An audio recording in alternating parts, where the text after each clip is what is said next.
Olá, então nós vamos começar nosso vídeo 5C, que é o quarto vídeo que corresponde ao desenho das paredes de um prédio pequeno, né, com os vãos das portas e janelas.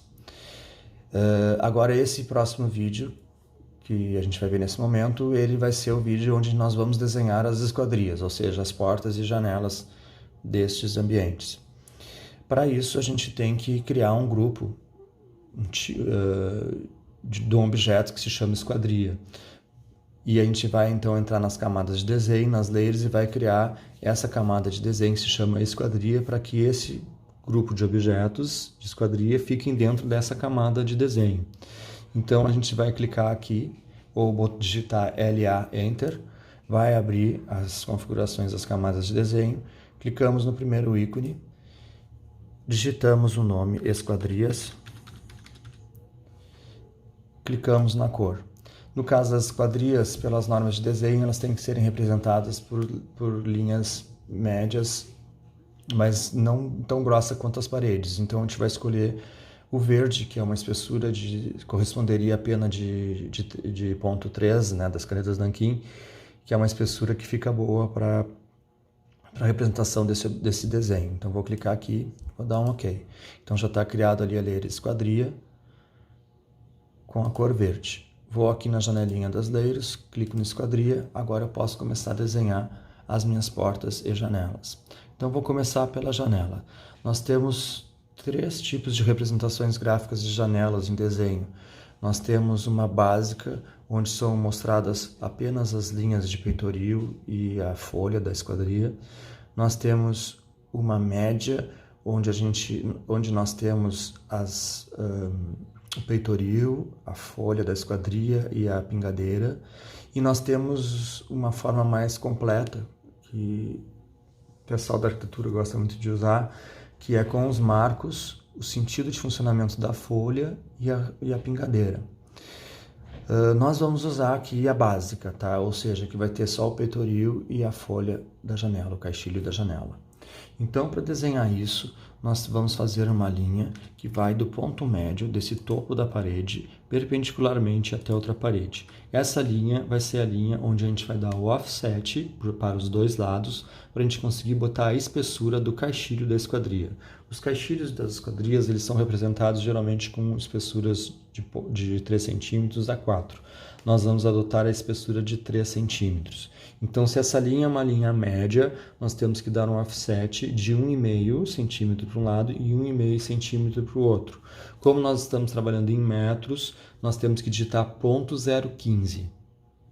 Então, o Enter, que é o offset, .015, Enter. Clico, vou aproximar com zoom e clico. Vou dar Enter para finalizar. Posso apagar agora essa linha auxiliar. Próximo passo agora, então, é fazer linha do peitoril. L Enter, clico, clico, clico e clico. O que acontece? Essa linha do peitoril, ela ficou da mesma espessura do caixilho. Por representação, desenho, fica mais bonito se ela ficasse mais fininha. Então, nesse caso, para mim não perder o agrupamento dessas cores, mesmo elas sendo diferentes, que elas têm que ficar na mesma camada de esquadria, eu vou clicar nessas cores que eu quero mudar a propriedade, vou no Properties e vou clicar aqui, ele está escrito By Layer, porque ele estava na cor da layer, e vou botar a cor vermelho, que ela vai ficar mais fininho. Notem que se eu clicar na cor vermelha, ela continua na layer esquadria.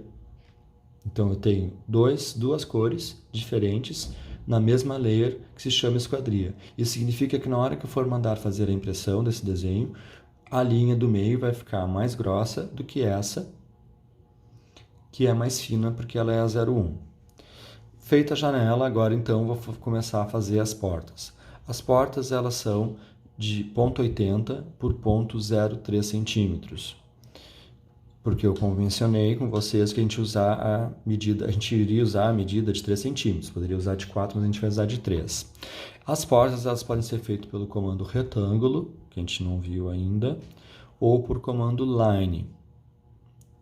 Aí, se eu fosse fazer por line, eu faria uma linha de 0,80, de 0,03, de 0,80, de 0,03. Nós já vamos aprender a usar o comando retângulo. Então, o comando retângulo, a gente clica nesse ícone, clica no ponto de que seria o ponto de dobradiça da porta, direciona o mouse sem clicar na tela, só para ver o desenho do retângulo. Notem que aqui seria o nosso eixo X e aqui nosso eixo Y. E aqui é como se fosse o ponto 0,0. Então, se eu quero o ponto 80 e está vindo para cá, ele está indo do lado esquerdo do X. Então, é menos ponto 80 que eu tenho que colocar. Aqui ele está indo para o sentido positivo no Y, então é ponto 0,3. Então, e só isso que vocês têm que terem bastante atenção. Então, menos ponto 80, que é a primeira medida em X. Agora eu tenho que ir lá para a medida em Y. Tem que apertar na tecla Tab do teclado. Ó, entrou para a medida em Y. E aí eu vou botar ponto 0,3. Vou dar Enter. Está feito ali, então, o retângulo da minha porta. Agora vamos fazer aqui, a gente poderia copiar esse retângulo com o comando copy por este ponto para cá. Mas como é bom, a gente está praticando, vamos fazer o retângulo novamente. Então, eu clico no ponto de dobradiça, coloco na primeira medida menos ponto 80, aperto no Tab, ponto 0,3. Está feita a minha outra porta. Agora falta eu fazer o arco dessa porta e falta fazer essas portas aqui, que a gente vai ver no próximo vídeo.